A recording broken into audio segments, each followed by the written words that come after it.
بسم الله الرحمن الرحیم. د ملک چې کوم موجوده صورتحال دی او په پاڼه چینار کې چې کوم افسوسناک واقعه وشوه او د اف سی کوم نوجوانان چې اعدام شوي هغې په خچر باندې راکوزولو، داسې نور هم بلا واقعګانې وشولې. نو زړه مې ډېر زیات افسرده و په هغې باندې. زړه مې غوښتل چې په دې باندې لازما یو ویډیو وکړم، زما زمین نه منله، خاموش پاتې کېدل.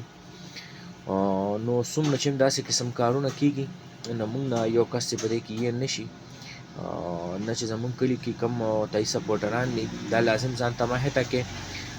مولانا فضل الرحمن او د هغه سپورټران او د هغه چې څومره هم کسان دي دا په دې قسم واقعو کې مکمل طور باندې ملوث دي، ځکه چې دا څومره پاکستان کې په آئین کې ترمیم کېږي او د پاکستان کوم موجوده صورتحال دی د عمران خان د حکومت د غورځېدو نه واله د ننه پورې د حکومت نو دا ټول